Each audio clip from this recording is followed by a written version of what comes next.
बिस्मिल्लाहिर्रहमानिर्रहीम। अस्सलाम वालेकुम नाज़रीन, फ़िदा दिल हूँ और आप मेरा अपना हम सब का मुश्तरका यूट्यूब चैनल देख रहे हैं। पाकिस्तान है और पाकिस्तान में ख़बर ना हो, पाकिस्तान में ख़बरें ना हों, ये हो नहीं सकता। और यहाँ पर आपको पता है कि पाकिस्तानी मीडिया की तरजीहात क्या हैं, लोग क्या देखना चाहते हैं और लोग क्या सुनना चाहते हैं, ये भी आपको अच्छी तरह पता है।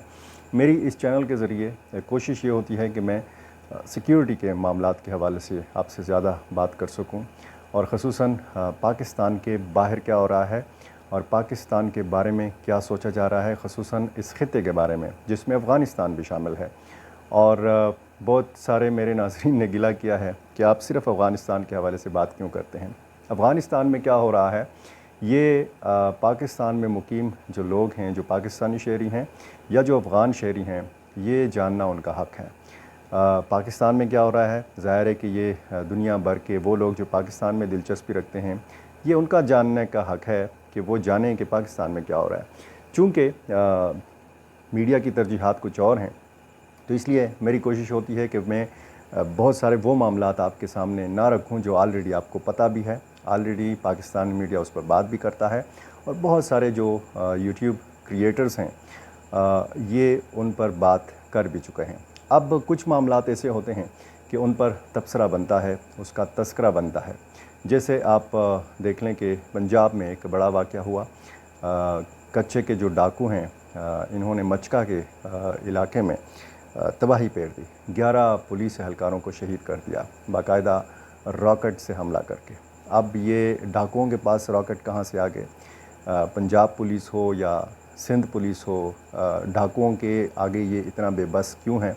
ये एक बहुत बड़ा सवाल है। और अगर यहाँ पे इंतहा पसंद तंजीमों के हवाले से या मिलिटेंट्स के हवाले से कहा जाता है कि जी उसके सामने रियासत या हुकूमत क्यों बेबस है, तो फिर बात समझ में आ जाती है कि जिसके पास ज़्यादा असलहा होता है तो ज़ाहिर है कि वही ज़्यादा ताकतवर होता है। और यही चीज़ हम देख रहे हैं कच्चे के डाकुओं के हवाले से। तो अब पंजाब हुकूमत क्या करती है, जो सादिकाबाद या रहीम यार ख़ान में हुआ है, बहुत ही अफसोसनाक वाक़या है। 11 पुलिस एहलकार इस हमले में, डाकुओं के हमले में शहीद हुए हैं। 7 पुलिस एहलकार इसमें ज़ख्मी हैं और 4 पुलिस एहलकार लापता हैं। ये तो वो मामला है जो इस वक्त अमन व अमान की सूरत हाल के हवाले से है। एक और मामला जो है वो सुप्रीम कोर्ट का है, जो एक नज़र सानी की दरख्वास्त थी हुकूमत की तरफ से। उसमें मौलाना फ़ज़ल रहमान ने, आप ये समझ लें कि मुख्तलिफ़ दीगर सियासी जमातों के, मज़हबी जमातों के लोग और उलमाए कराम भी मौजूद थे, लेकिन मैदान मारा है मौलाना फ़ज़ल रहमान ने। और ज़ाहिर है कि उन्होंने एक बड़ेपन का भी मुज़ाहरा किया है, इंतहाई खुले दिल के साथ जिस तरीके से फ़राग़ दिली का मुज़ाहरा किया chief justice of Pakistan Qazi Faiz ईसा ने, और इसका बाकायदा इज़हार किया मौलाना फ़ज़ल रहमान ने। और इज़हार तशक्कुर जो है, यौम तशक्कुर मनाने का आज उन्होंने ऐलान भी किया है। और इसी तरह 7 सितंबर को भी एक बहुत बड़ा मुज़ाहरा करने का मौलाना फ़ज़ल रहमान ने ऐलान किया है, जिसमें इस हवाले से शुक्रिया अदा किया जाएगा, इज़हार तशक्कुर किया जाएगा। जो मुतनाज़ा एक फ़ैसला था या उस फ़ैसले में मुतनाज़ा जो पैराग्राफ्स थे, पैराग्राफ 7 और पैराग्राफ 42 के हवाले से बहुत ज़्यादा बात की गई थी कि जो सुप्रीम कोर्ट का फ़ैसला है, इसमें मुतनाज़ा जो पैराग्राफ्स हैं इनको हज़फ हो जाना चाहिए, और वो सुप्रीम कोर्ट ने माना।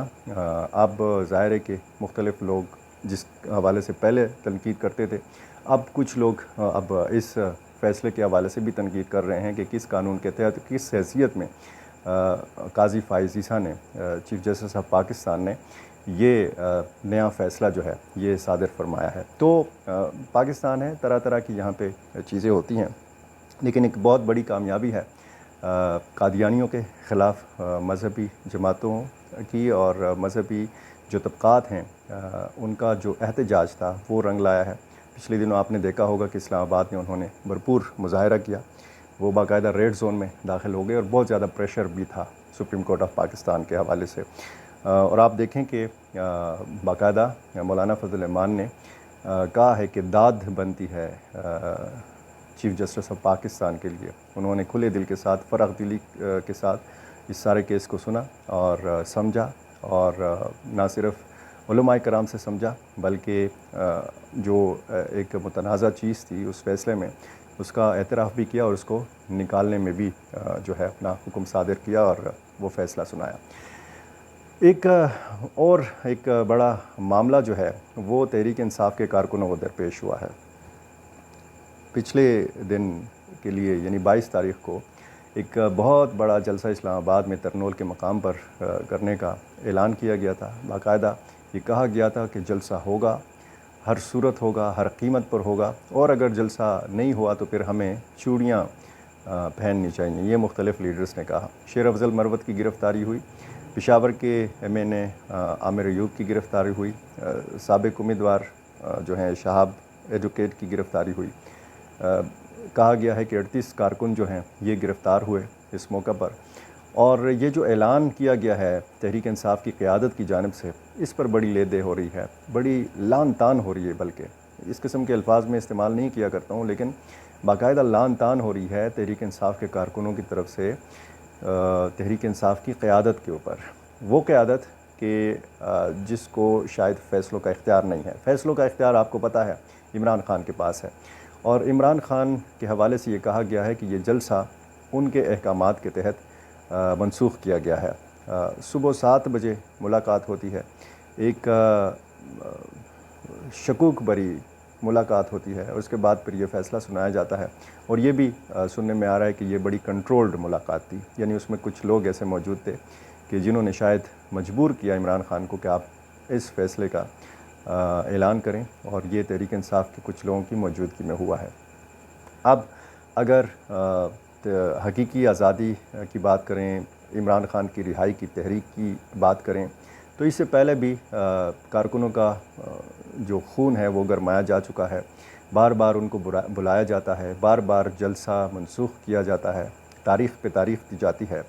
और इस सारी धमा चौकड़ी में हमने ये देखा कि वज़ीर आला खैबर पख्तूनख्वा अली अमीन ख़ान गंडापुर सारा दिन ख़बरों में रहे। एक तो उन्होंने बड़ा सख्त बयान दिया था, उन्होंने कहा था कि जी जलसा होगा और हर सूरत होगा, लेकिन उसके बाद फिर दोबारा उन्होंने वीडियो पैगाम जारी किया और उसमें फिर उन्होंने मनसूखी जलसे की मनसूखी के हवाले से बताया, और फिर मीडिया से बातचीत भी की। इसमें भी उन्होंने कहा कि इमरान ख़ान ने एक बार फिर साबित कर दिया है कि वो इंतशार नहीं चाहते, वो टकराव नहीं चाहते। तो क्या ये टकराव का जलसा था? क्या ये इंतशार फैलाने का जलसा था?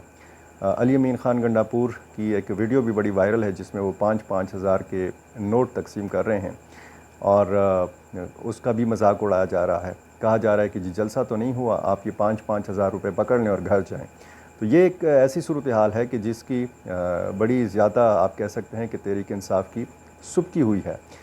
ये जो अली अमीन ख़ान गंडापुर की सफाई के लिए या उनका जो एक इमेज बनाने के लिए फराज मुग़ल नाम के जो एक सोशल मीडिया वर्कर हैं या जो इस वक्त होते हैं अली अमीन ख़ान गंडापुर के हमरा, उन्होंने बड़ा अजीब व गरीब एक वीडियो पैगाम जारी किया। उन्होंने कहा कि अगर मुख्तलिफ़ इदारों के लोग वहाँ पे मौजूद हैं, सरकारी महकमों के मशीनरी वहाँ पे मौजूद है, अगर TMA की मशीनरी वहाँ पे मौजूद है, अगर सरकारी एम्बुलेंस वहाँ पे मौजूद हैं, तो ये तो सरकारी इदारे हैं और सरकारी इदारे आवाम के लिए होते हैं। इसमें कोई सरकारी वसाइल इस्तेमाल नहीं हुए। अगर ये वसाइल इस्तेमाल भी हुए हैं तो ज़ाहिर है कि इस जलसे में तो आवाम ने शिरकत करना थी। अगर खुदा न खास्ता कोई वाक़या हो जाता तो फिर यही एम्बुलेंस इस्तेमाल होना थी, और TMS की गाड़ियों के ज़रिए अगर लोगों को पानी फ़राहम किया जाना था तो फिर ये कौन सा बड़ा गुनाह है। तो मेरा ख़्याल है कि इस किस्म की जो सफाई पेश की जाती है या जो इमेज बिल्डिंग की जाती है, इसके लिए भी मेरा ख़्याल है कि तरबियत की ज़रूरत है। बजाय इसके कि आप मामले को मज़ीद बिगाड़ें, मज़ीद इस पे अपना मजाक उड़वाएँ, पूरी तैयारी के साथ आना चाहिए। और मीडिया मैनेजमेंट किस चीज़ का नाम है, अभी तक तहरीक इंसाफ की हुकूमत को नहीं पता चल सका कि मीडिया मैनेजमेंट कहते किस चीज़ को है। फराज अहमद मुग़ल साहब आखिर में कहते हैं कि ये जितने भी सहाफ़ी हैं, जितने भी मीडिया के चैनल्स हैं, उन्होंने अगर तनकीद की है तो शायद इस वजह से की है कि वो 5-5 हज़ार रुपये से महरूम हो गए हैं। उन्होंने अली अमीन ख़ान गंडापुर से रिक्वेस्ट की है कि ऐसे लोगों के लिए भी 5-5 हज़ार रुपये का बंदोबस्त करें जो اس ویڈیو کے حوالے سے تنقید کر رہے ہیں۔ تو میرا خیال ہے کہ ترجمانی اگر سوچ سمجھ کر کی جائے تو پھر اس سے امیج بلڈنگ جو ہے وہ صحیح طریقے سے ہو سکتی ہے، اور جس فرض کی ادائیگی کے لیے آپ کو مقرر کیا گیا ہے وہ فرض پھر پورے طریقے سے ادا ہو سکتے ہیں۔ اس میں کوئی شک نہیں ہے، فراز احمد مغل صاحب کافی محنت کر رہے ہیں، کافی وہ کوشش کرتے ہیں، لیکن جلد بازی میں اور بغیر تیاری کے اور بغیر کسی مخلص دوستوں کے ساتھ مشورہ کیے بغیر اگر آپ اس قسم کی صفائیاں دیں گے وزیر اعلیٰ خیبر پختونخوا کی تو چیزیں بیک فائر بھی ہو سکتی ہیں۔